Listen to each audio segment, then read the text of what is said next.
Good evening, good morning, good afternoon, wherever you are in the world watching Social Confoes live right now. And for those of you listening to the podcast version, thank you for joining in again. And it's a very, very special episode today. So, Diego, tell us a little bit about why today is so special.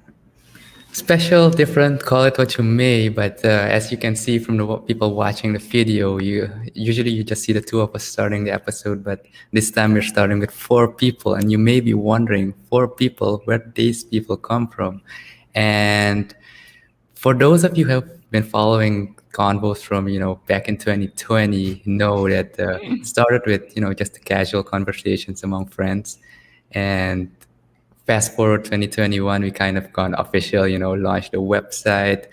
We got the social convos that's doing weekly.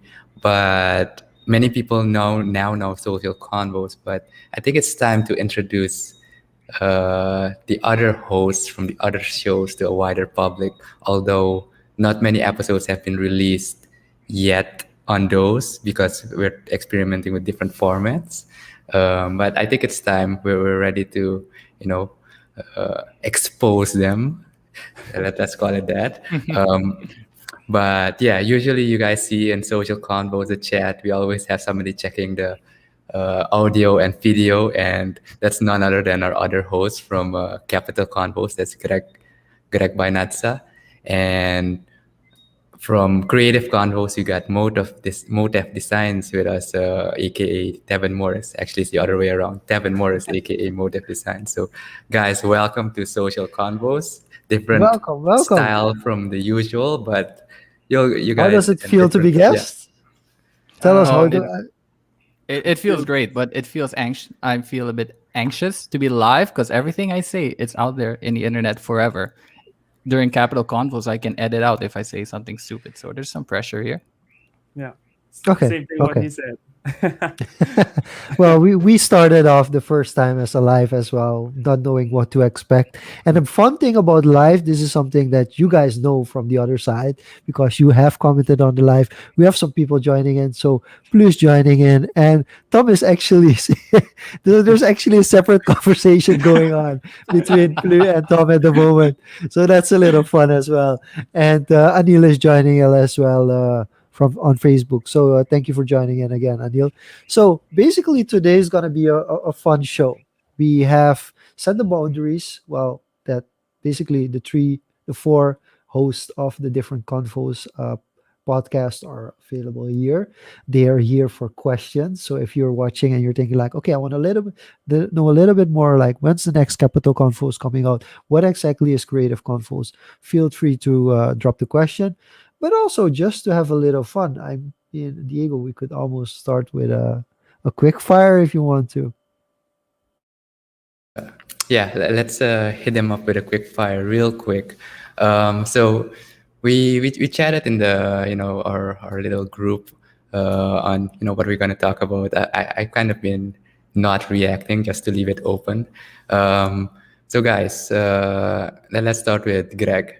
So what's your favorite Social Convos episode till now? Oh, definitely the one with Anil. Definitely. Easily. Like that guy is really, really smart. And I'm glad he's here in the chat to hear us compliment him because it was really a great one.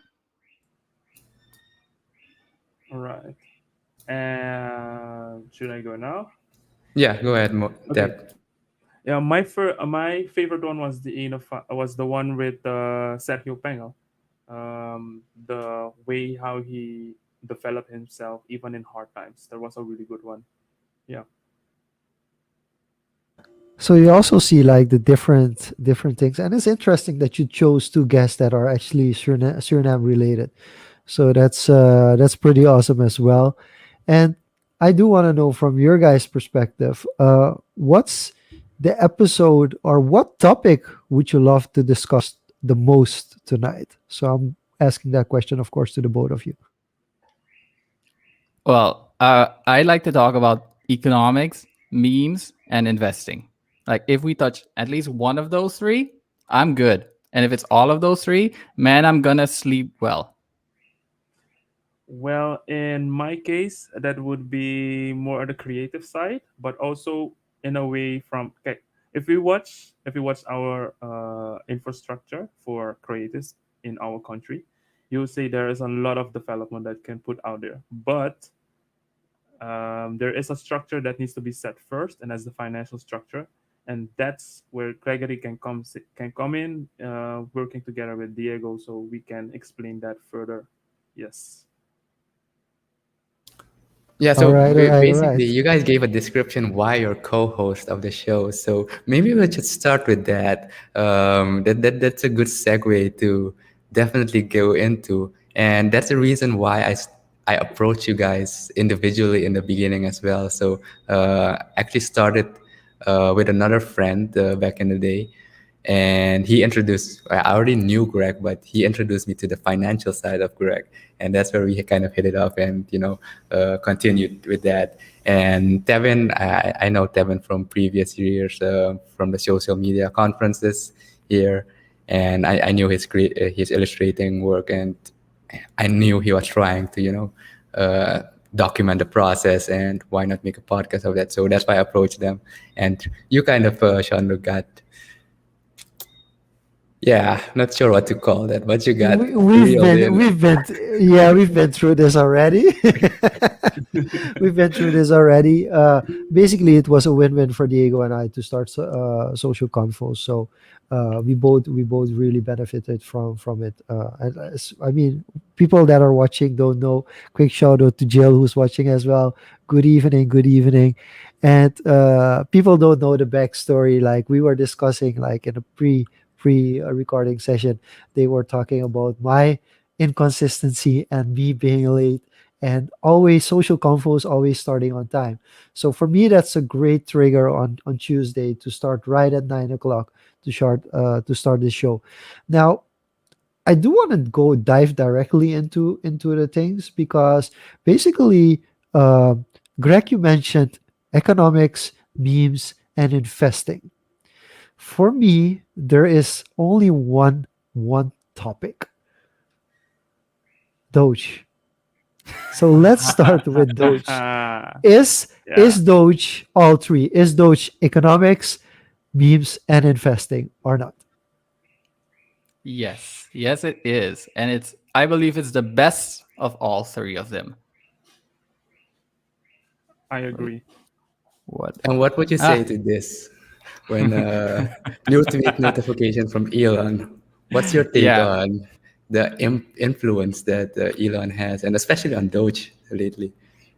Yeah, so I have a bit of a niche opinion on Elon Musk, which is that normal people, the usual Bitcoin crowd, either swears by him or they denounce him publicly. But I believe that the problem with that is that the biggest pro that Bitcoin had was that it's decentralized. There's not a single person that can have access to everything. But the community let Elon become such a big part of crypto that we actually became a slave to whatever his thoughts were. So whatever Elon said, like everyone just went along, and it was fun until it turned upside down. So we caused this on ourselves, and I hope it's a learning moment for everyone in the Bitcoin community, which is that you don't trust billionaires just because they're cool. Bitcoin is anti-billionaire. Okay, okay. Just quickly, for people that it went a little bit too fast, maybe a short story on what exactly is Doge, and what exactly is Elon Musk's his influence on Doge. And All right. also a shout out to Esther, saying that she's enjoying this meeting. All right. So because Bitcoin is open source, which means everyone can copy the source code of Bitcoin and create their own digital currency, basically a copy of Bitcoin. The community behind the developers behind the Bitcoin network just came together and said around 2014, 2015 that they want to create a copy of Bitcoin and they want to name it after a meme. And the community could vote for what meme they wanted to name it. And Doge, the meme, the dog, was the winner, and then they called it Dogecoin.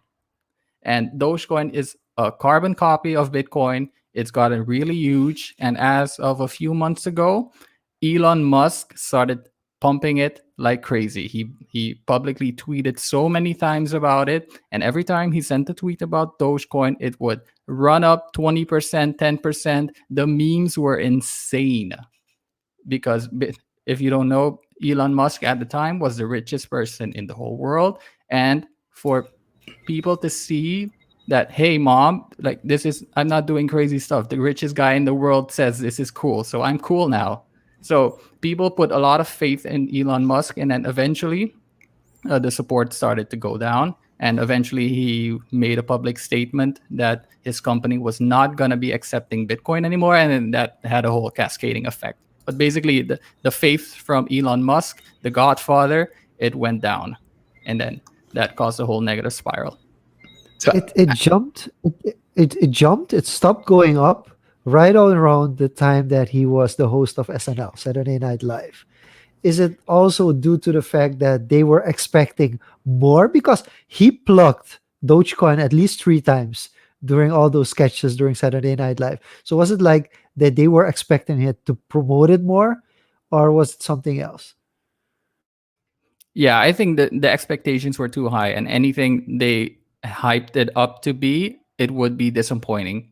And ever since then, he stopped hyping it up, and then the unlimited amount of faith people had in Elon Musk, the person, it just wasn't there anymore, and then it started to sell off. I quickly want to go through some more memes, especially on Twitter, because Twitter is the place to be for crypto memes and stuff. And well, one of the memes that has been trending was the laser eyes. A lot of celebrities, a lot of crypto people, a lot of people just started putting laser eyes, and it took me a while to get it. So you being a meme connoisseur yourself, what can you tell us about these laser eyes? What does it even mean for people I, who unknowingly see them on Twitter? I have no idea where they came from, but it started up as a hype to publicly announce your support for Bitcoin. You take your profile picture and then you add laser eyes to them, and then you put some hashtag Bitcoin or something, whatever. But then as soon as the Bitcoin price started to fall, now it's down about 50%, if I'm not mistaken, then obviously the support has gone away because they're just following the crowd. And this meme exemplifies that perfectly, is that you think it all goes up forever, and then you lose your job, and then you got to start back at McDonald's. I think that's a really funny meme. Yeah, so I actually looked it up. The laser eyes date back to the old 4chan days. For those of you who don't know 4chan, it's a really, I won't call it shady, but it's a troll website, and a lot of stuff that people don't want to talk about publicly gets shared there and memeified there. So from my take, they revitalized it from there. And what the laser eyes was like kind of powering up like the Terminator kind of thing. And the goal with this was that they were expecting Bitcoin to 100K, so they're gonna leave that as on their profile pic till Bitcoin hits 100K. So that from my understanding, what I quickly read on it, was the gist of it. Oh, okay. Yeah. I want to go to Tevin, but before we do, last question for Greg, because Anil explains this as following. So basically, people are following the bigger influencer. So it's like being at a casino where you piggyback, and so you shouldn't cry when you follow Elon and you lose out. Kind of like saying like, oh, I'm just gonna follow the person in the casino who makes the most money, and I'm gonna side bet on every bet that he makes, hoping that I become rich as well. Exactly. But Elon Musk was attracting so much attention towards himself. He had all this power, and people were expecting him to use it for good. But eventually, it just couldn't keep on going anymore, and then it started to fall. So just don't trust billionaires, man. Okay, I quickly jumped out. I quickly jumped out on this meme because basically we're talking a little bit about investing. We also want to talk to Tevin about being creative, and the thing about creative is always we don't have any money. We don't have any money. We're being so. Tevin, when we look at memes, for instance, do you feel like does it take away from the creative of the creative people, or do you say like no, actually creative people have an advantage into making memes? Okay. To touch on that, I tried to make some memes, and it failed. It never catched on. So you don't. You need to have a sense of humor. Let's put it that way. And when you get the vibes, you get the trends, and then you make a meme. So you don't have to be that Picasso to make a meme. So as long as you understand the situation and you could put it in a way with pictures or in a GIF, yeah. So I would say anyone could make a meme in Uh, social like if, media. like if I can get into that, like the meme format is so compressed, you have very limited opportunity. But just like we see with TikTok, you get like 5 or 10 seconds, and people go creatively insane with those things. Like it's the same with memes. You have a very limited room in which you can be funny, but the people that can do it really well, it's so amazing when you can hit a meme out of the park. True, true.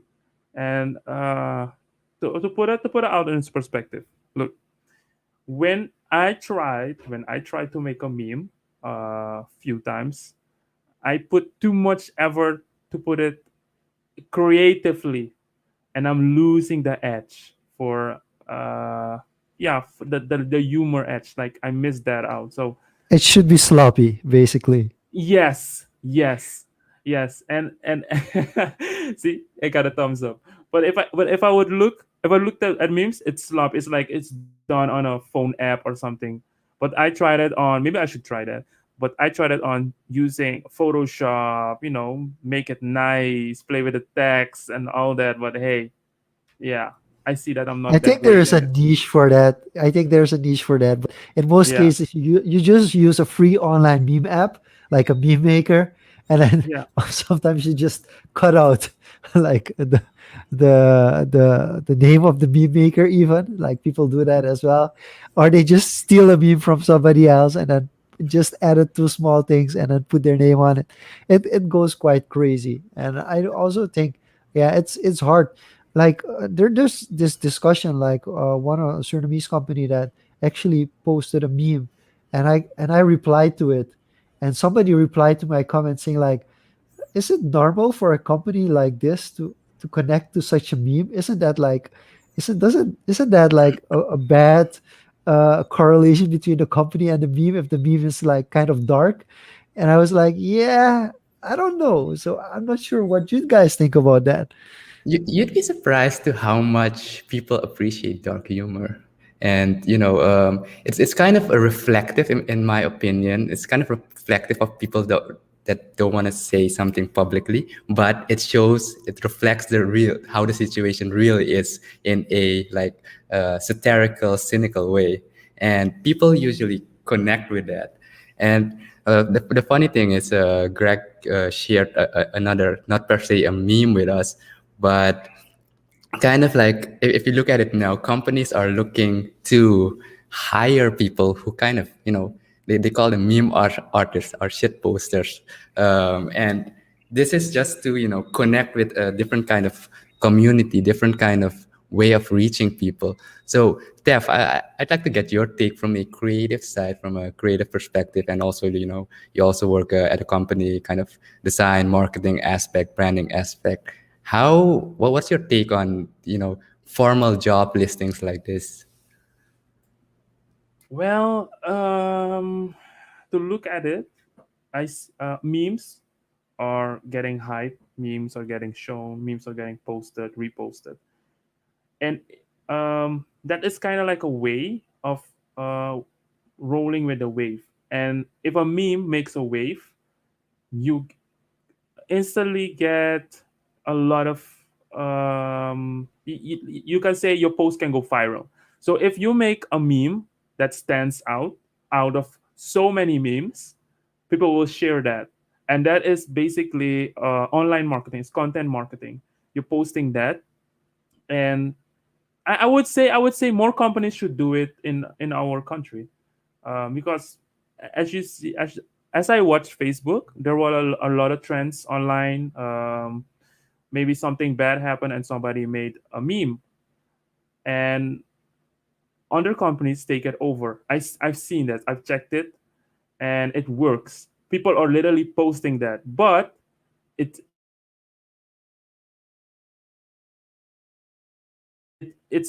out there that attached to that meme. So I would say it's a really good trend. It's a really good thing to do. I think it goes a little bit further than just memes. I think it's um, getting jumping into the news, jumping into like trends, things that are hot at the moment. If you're able to, I mean, in Dutch we call it inhakers. Like if you're able to leverage what's currently going on and find a way to creatively get involved as a company, that's a big win. And I think in Suriname it's kind of hard to do because most of the time the news is kind of negative. Like and there are companies that do it, like when Paramaribo was flooded with water because of the rains, like there were some companies that jumped into like saying like we can help you out with this situation.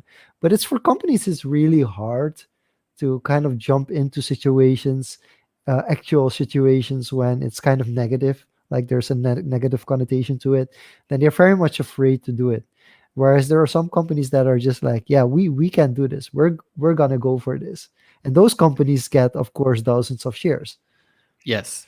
For example, I want to take Wendy's. Wendy's is internationally famous for the way they roast people online. So I just looked it up. Wendy's on Twitter has around 4 million Twitter followers. That is insane. And if we and when Wendy's is just a regular US based what do they call it? Fast food joint.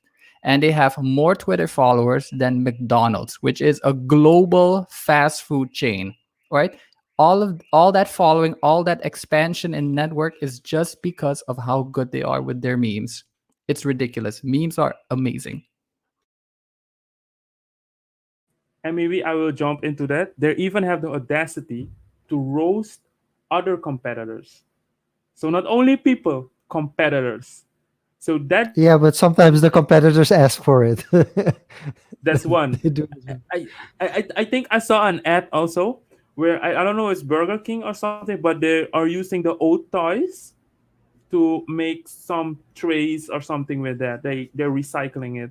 And in that ad, there was a small section, and they were like, "Oh yeah, oh," or also their toys were using to recycle to make plastic trays or something. I forgot which company it was, but I know it's a fast food company who did that, and it's kind of also like a meme, like a pun. Cool. So to bring this meme full circle with going back to Greg and Tevin, you can comment on it as well. There's one last meme I'd like to share. So this kind of hits home like from really recently, and and I want to get your take on this, Grant, the psychological aspect from people in economics and investing. So there's this popular meme from Leonardo DiCaprio from The Wolf of Wall Street, and they kind of layered over a text here, spending $20 at the grocery store versus spending $2,000 or crypto or on an investment or something. So what's the psychological or the financial motive behind that people kind of act that way, and I find myself in that same trap sometimes. So the reason why this meme is really good because it goes into something deep in psychology, which is the gambling mindset, which is that people don't want to spend money on something that in fact loses money. But when they think that they can gamble their money and make more of it, then the gambling part of their brain starts activating. So you could basically compare this to spending $20 at the grocery store and $2,000 at the gambling ring or at slot machines. It's basically the same effect, and that's why it's really funny. Yeah, And I for mean, me, and for me, it's just the creative side. Like, come on, those two shots is perfect. so you could bet, Devin, you could be the one that selects the screenshots of different movies, and then you just post them out there, and you just say, "Guys, give me your best caption." So maybe that's something you can do. Say like, be the provider of like the visuals for the memes, and let other people make the memes. Like there's always a niche to play around in, I guess.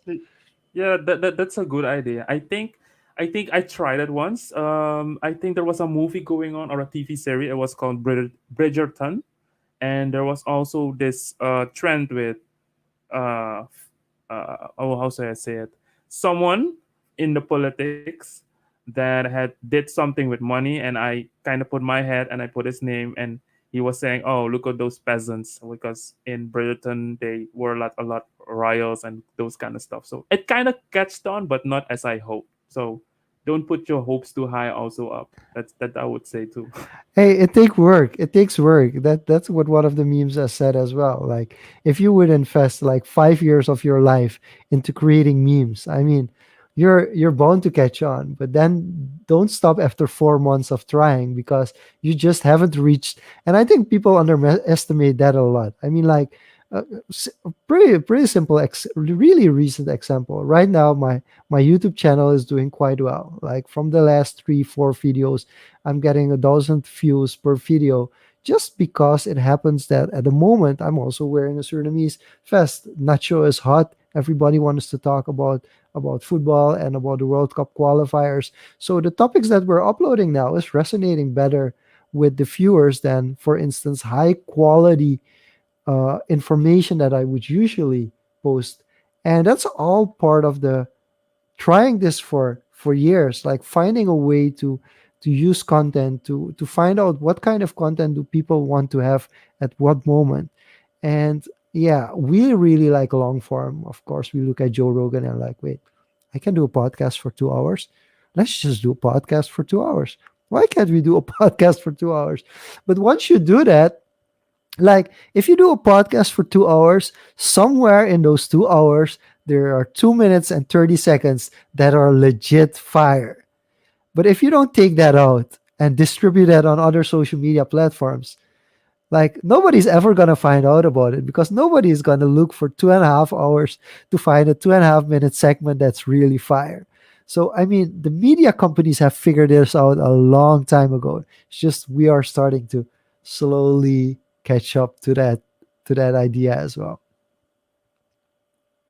Yeah, getting into that, you see, for now, for example, Joe Rogan has a YouTube page, and then he has a Joe Rogan Clips separate YouTube page where you can just subscribe to get all the highlight clips, which are really good. So there are a lot of people doing that right now. So people are really catching on.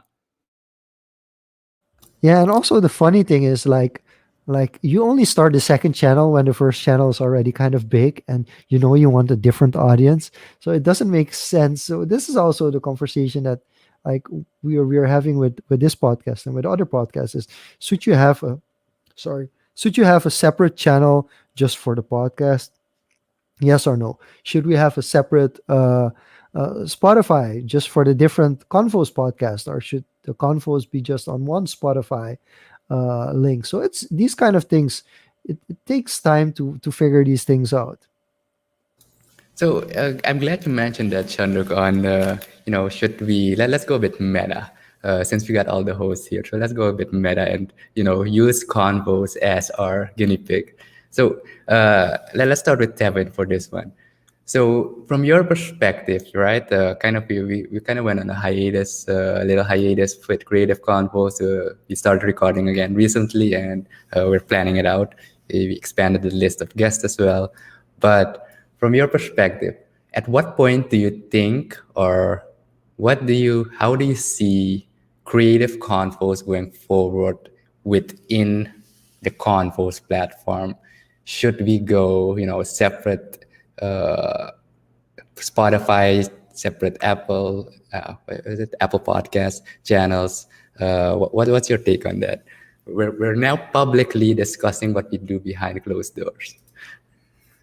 Okay. Okay. At the moment, we are recording. We have a huge guest list. Um, Looking at the guests that we have lined up, and um, yeah, looking at the guests, we could say for now we're good in this Confoes universe using the same handles on Spotify and Apple Podcast. But there will be a time that it will expand in the way of users, of listeners, and they might want to check up on a few episodes. So if you move that to a separate account, they can check it right away. Like, but for instance, like what we did a few times ago. Like, hey, we talked with this person on this episode on this thing and about that thing. So at some point, they might want to search in that separate account for that specific episode. So it would be really I would say that again. I missed on another word. It would be really good to check up on that episode for that specific topic. So for a way of okay, I'm gonna make it short. I'm gonna make my answer short. For now, we're good in this lineup, but as soon we're getting more and more listeners for that specific convo, like creative convos, then we can go over to a separate account because at some point we have so many episodes, and when we go back, hey, check this one out. We talked about this with this person, then they can check up in that handle for that episode. They don't have to search all the way through all the episodes of all the other convos. And for Greg, so we're kind of taking a different approach now after some evaluation for Capital Confoes. At the beginning of the year, we decided, we're going to branch out, as you suggested. We started with casual convos. That was the birthplace of it all. But because our conversations were, very finance related, economics related, we decided to niche it down and kind of figured out a different format to try out. So how do you see Capital Convos going forward? I think it's all about the viewership. If we see that viewers translate over from other episodes to watch our episodes, then that would mean that there's a lot of demand for the network convos. But if we see that it's niche and we get considerably less views or considerably more views than all the other convos episodes, then we could consider putting it as a separate channel. But my gut feeling is that we are going a bit niche, so it might be a good idea to separate. But I can't know beforehand. I'm not an expert in this. Okay, I feel like we should definitely ask. I mean, we have a couple of people watching. Shout out to Roanne, who's also joining in. Thank you for joining in again, and Tom, who has been in the comments for a while, but also say good evening. Good evening, Tom. Tom, thanks for joining in. So we have some high quality guests, some people that have been around and have run their own businesses or done international research. So maybe a good question to ask them. And what I would do is say like, let all four of us. Uh, Put in a topic like right now, discuss a topic, say like this is something that would regularly be featured on Capital Confos. This would be something that would be regularly featured on future on creative convos, on casual convos, and on social convos. And let the people in the comments decide whether or not they would be interested in a podcast about that topic. So I would guess one person, because investing opportunities here from a mindset perspective are very limited. People don't really know how to access financial markets, and because they don't know how to access financial markets, they are really limited in how and what they can invest. And investments are one of the most beautiful things in the whole world because that's how you gain generational wealth. And if you don't know how to access that, you kind of stay at a base point and you never really go as high as you could. So one, it would be around just personal finance, how you can change your personal spending habits. And the second would be how to invest specifically from the perspective from the average Surinamese person earning SRDs. Okay. Then I shall go. I have at least two. It's also about a financial thing, but that's about if you look at the creative space. There is a saying: the artist goes hungry. Yeah, we need to learn, just as Chris Doe says it. You need to learn also thinking the business side of designing and being creative. So that's one. And the second one that I have is also if you look at the creative audience that we have a lot of creators, a lot of creative persons. We have artists, we have designers, we have content creators. We have so many. We're really talented. but the only thing we don't have is the platform. We have the artist side. They have um, the art platform, but I'm talking mainly more on the side on design wise, just as how we have the future from Chris Do. It's more centered around a niche audience. Maybe we should also look into that. We need to have a platform, not per se a platform, but where they can go for advice, for guidance, and to check on more on those kind of things in the design world. So correct me if I'm wrong. Are you saying that we, aside from the podcast, we should expand to being that platform, or is it more going in depth on those kind of topics, getting the experts on creatives who've successfully turned around their art, their designs, and turn it into a sustainable income source that kind of can work for you. If you put it that way, yes. Because at the moment when we're having guests, we're also asking, what do you do? How do you do it? How do you do your stuff? How do you make money off your work that you're producing? So that's where we're giving them the advice. But also, if you okay, I'm keep taking the example of the future. The future is also a company, but it also give a way of how how to do things better. We already show you, hey, we're doing it this way. This artist does it this way, and they're having um YouTube lives on a Thursday, I believe. I even checked it a long time ago. They have Thursdays live to talk about a certain topic. For instance, they might go into, let's say, how do you brand yourself, or what branding tools do you use, or they might ask another guest, fine, hey, maybe you should give like a tutorial or like a crash course about LinkedIn. How do you use LinkedIn as a creative? So those kind of things we can put on more out there.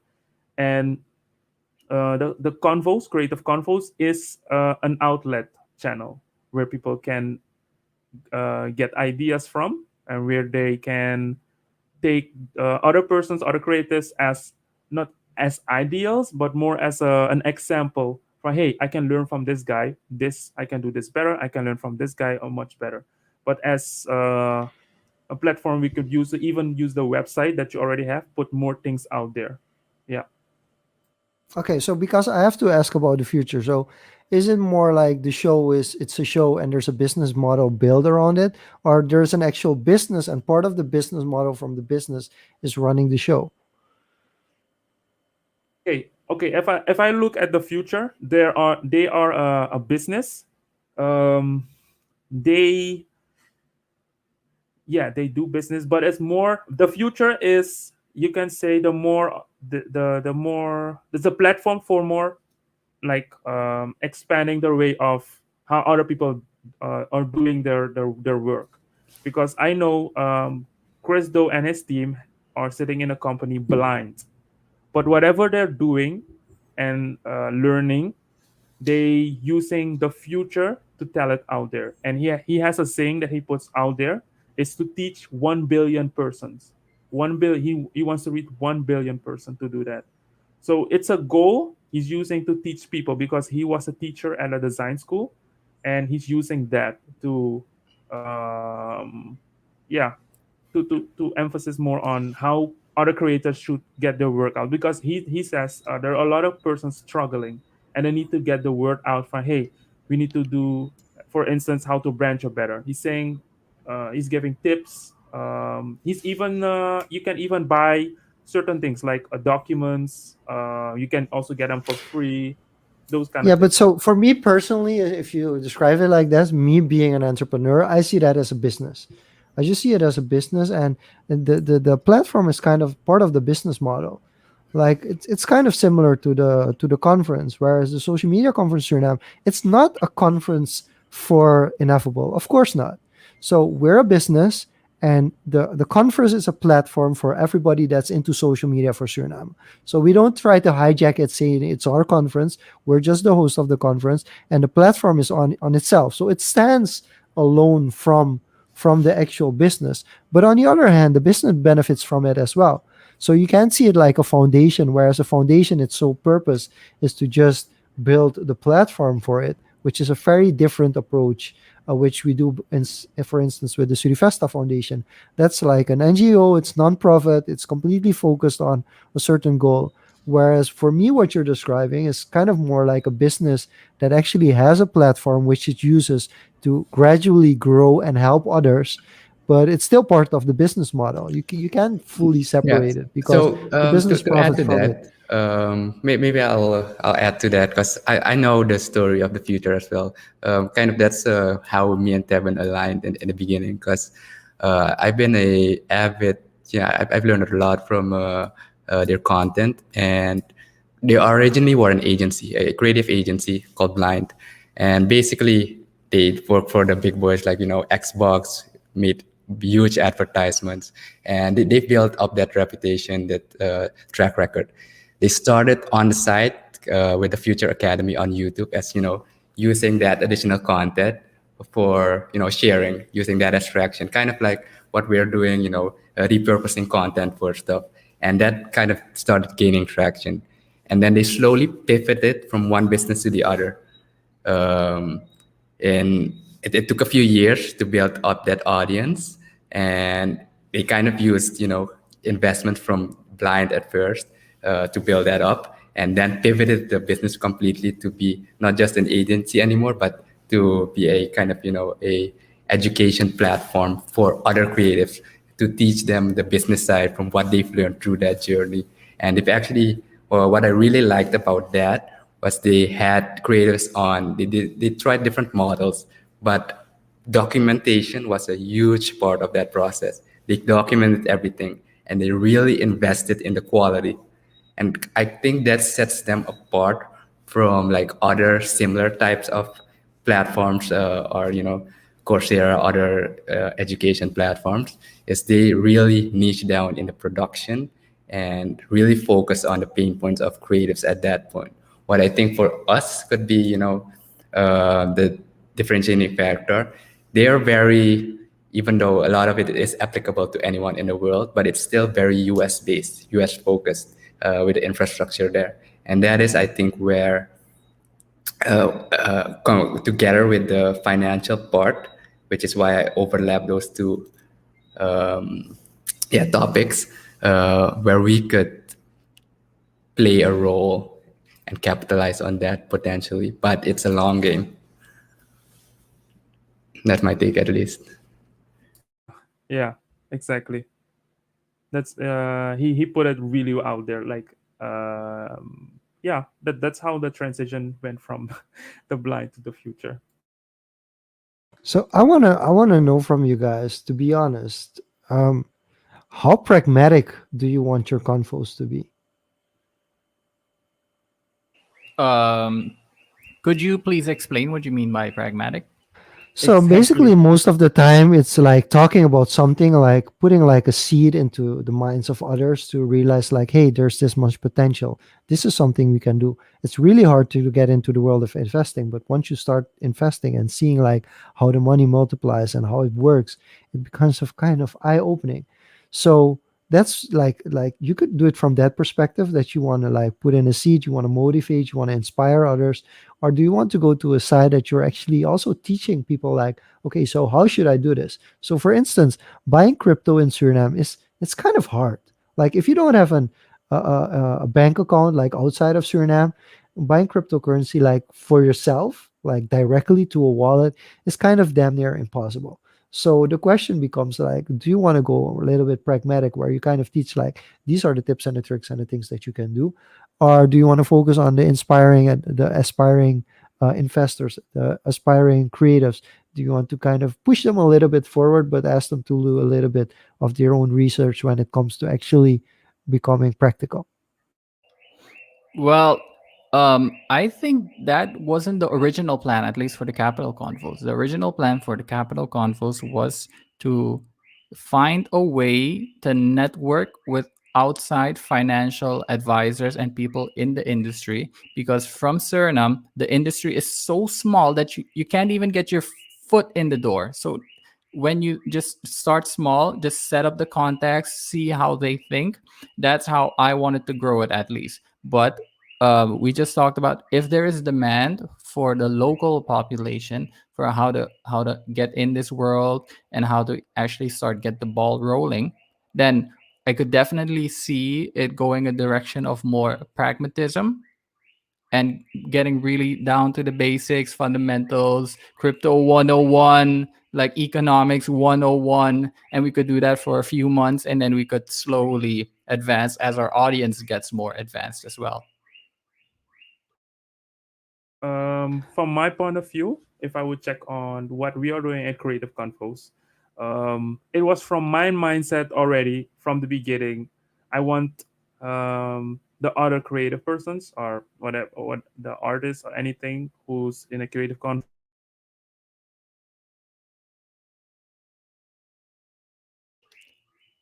He's a bit. to I tell, just want to add. Yeah. Oh, yeah, to motivate in their style, to just not just motivate, but also put the idea like, hey, you can do this and you Sorry to can do cut it you off, better. but you froze up. Could you start with that again?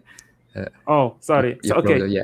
yeah, my mindset from the beginning, if I would check on Creative Confos, would be that not only motivate, but also put the idea out there from, hey, you can do this. If you had an idea, you like this, you want to do this for the rest of your life, this is how you're gonna do it, but do it better. These were my obstacles. I overcame these. Now you can do it on this way. You might even better. So it's more on on on using this person life or his journey as a motivation, but also as a way of telling, hey, you can do it better.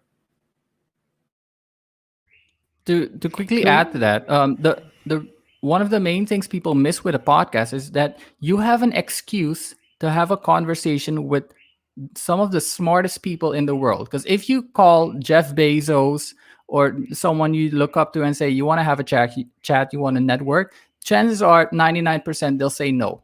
All right. But if you say you have a podcast and you would like to expose their ideas to a whole new set of people in Suriname, no one knows who they are very likely to say yes. Like that's what I did. So I view it as an experience for me, and then on the other side we can use it as an opportunity to maybe not educate but at least facilitate a different point of view that the typical Surinamese person doesn't have. To exemplify that, Greg, I think looking back, you cold called, going back to our episode with Robert Murphy. Can you uh, tell us how that went, and how that benefited us as a platform, and you as an individual as a whole?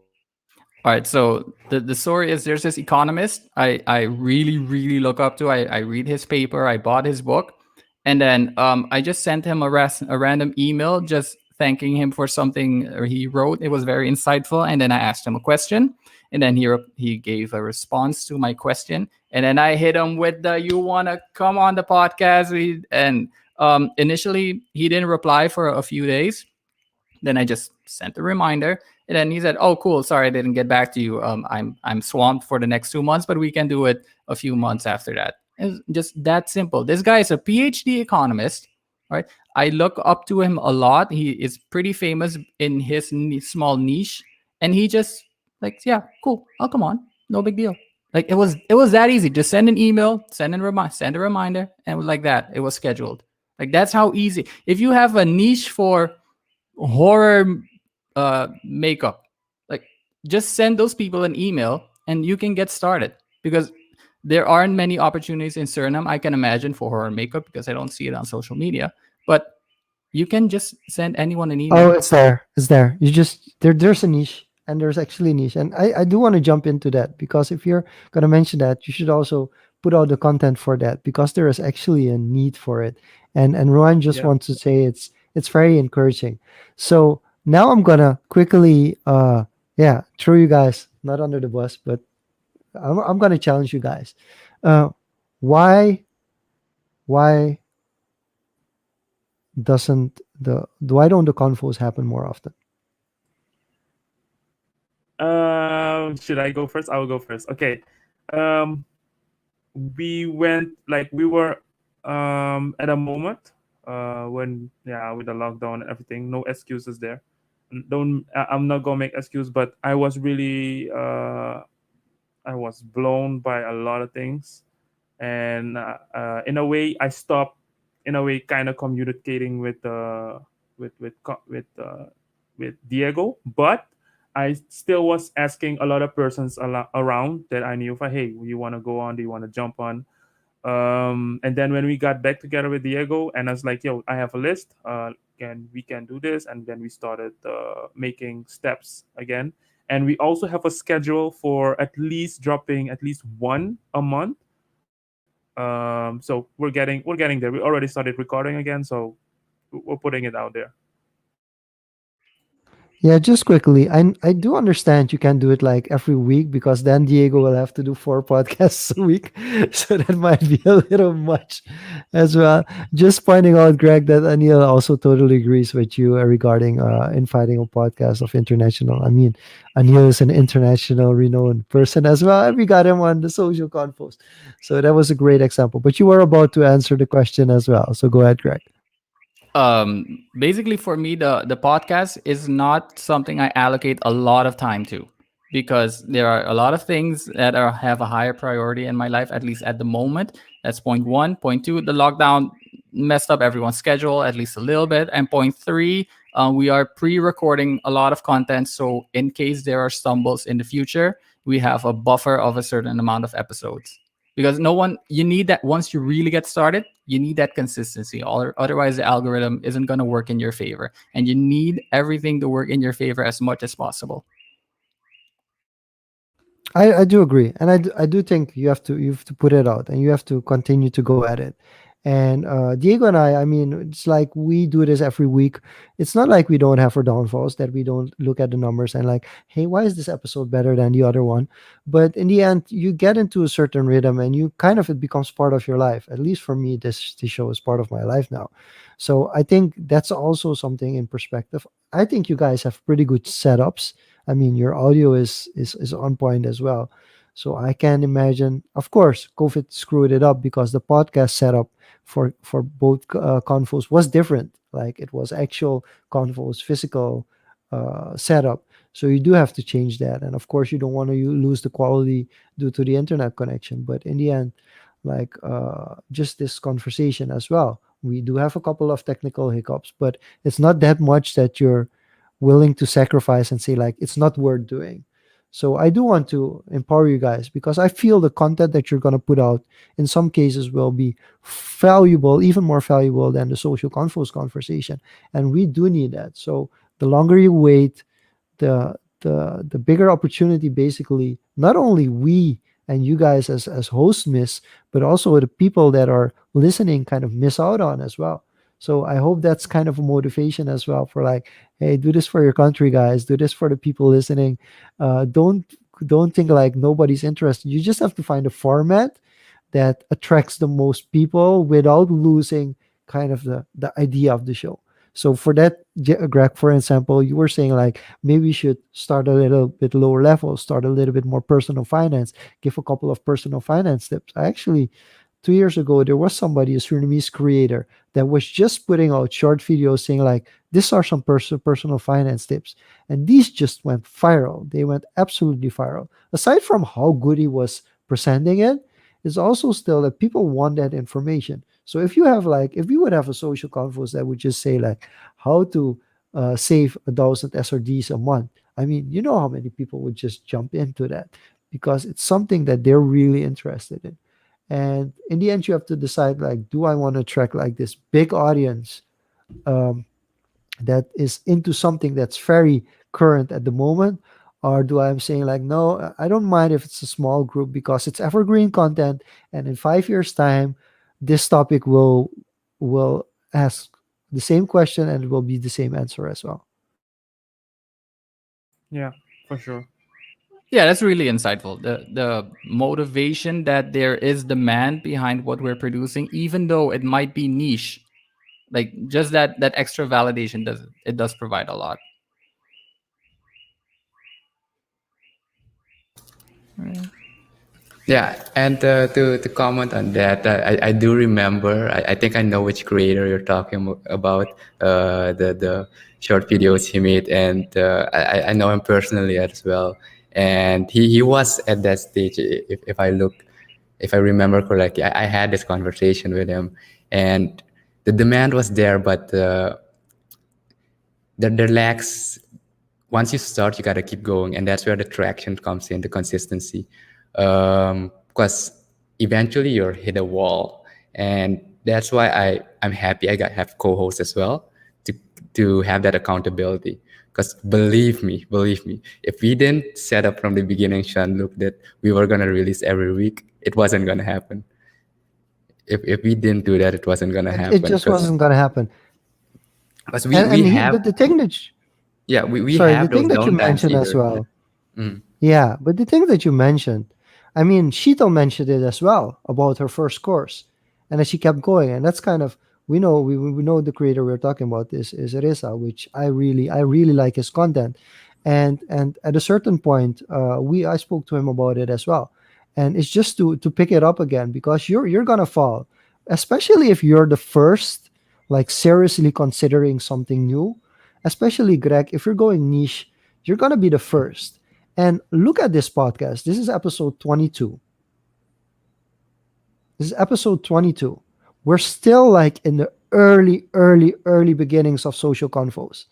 Like this is really early. It's like the first 2% of the confoes.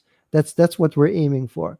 But still, for us, I mean, compared to other confoes, I started podcasting in 2014. I did 2 episodes or 4 episodes. Then Giorgio and the Neighbors podcast, I think as well with Jamie, that also went a couple of episodes. We also had on Huduris is the Posse.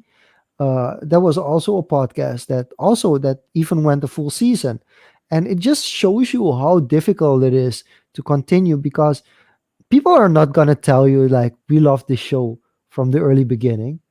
Like there are certain bumps that you have to overcome that you're like, oh wait, people are really into this. And like for instance, as well on the sports podcast, for instance, the Lucky D show. I mean, Dion and I have been on it at it for more than a year. Every week we've uploaded. We started with a separate podcast with completely structured. Then when COVID really hit, we were like, okay, we're just gonna do a live show. We started on Facebook going live just on separate channels and just seeing like and talking. And all of a sudden it was kind of building up. But because you get the reps in, you start realizing like, okay, this is what people want to hear. This is what we want to do. And again, I'm gonna come to the point that you're gonna have to decide like, am I gonna be swayed by the audience to change a little bit of the style just to reach more people, or I'm just gonna say like I'm gonna be this back rapper and I'm gonna be like loved underground, but like I'm not never gonna catch mainstream, and that's just the decision you have to make. But even a successful backpack rapper, the Nas of the world, like for if you're really into hip hop, I mean it takes 10, 20 years, and that's why I'm saying like you have to get those reps in. You have to put out at least 20 shows a year, just because in 5 years time then you have made it 100 shows, and somebody has done 100 shows in 1 year. That person is just getting the same amount of experience that you're getting over 5 years time, and you have to decide for yourself like you said, how high of a priority is it for me?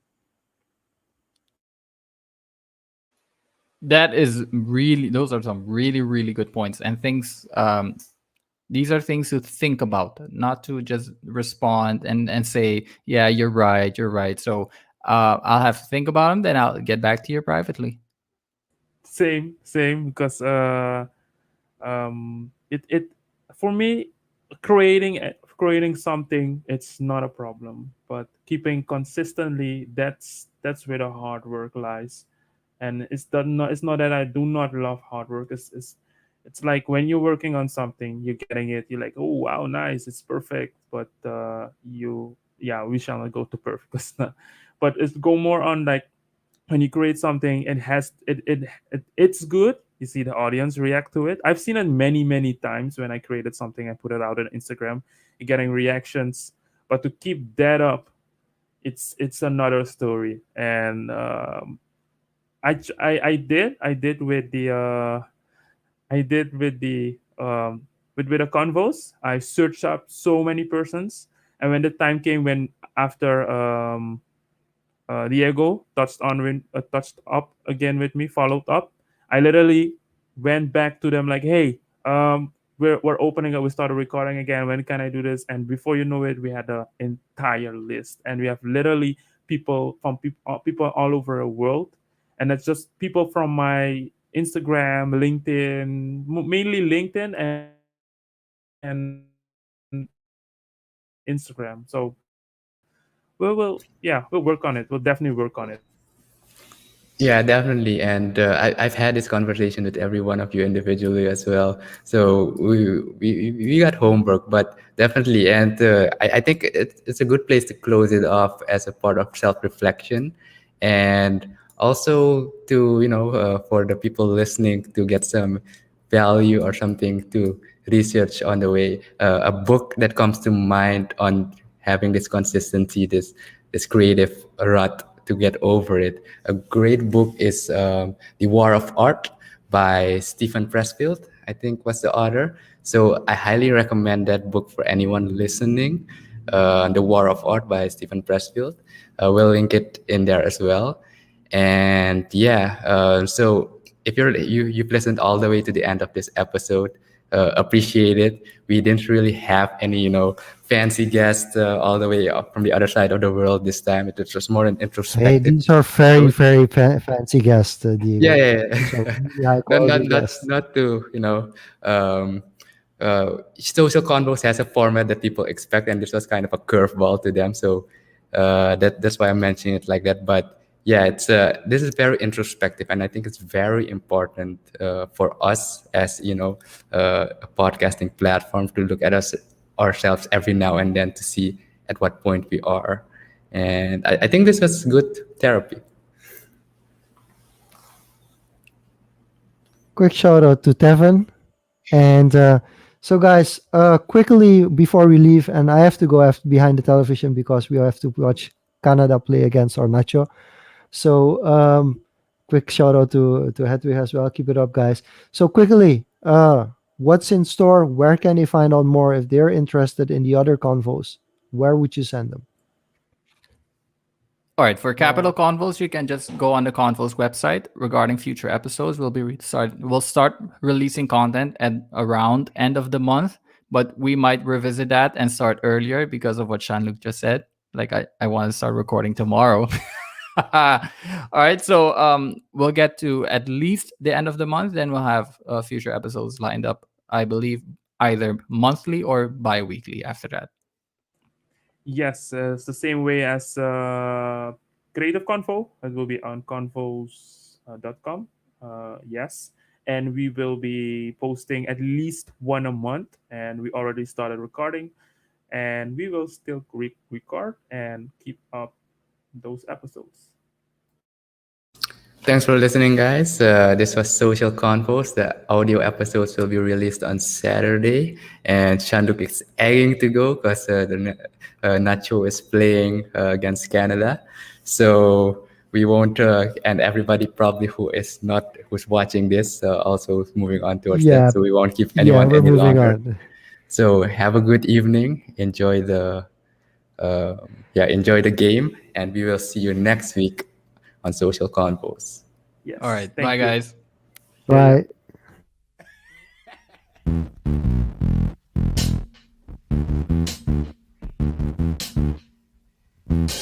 Bye.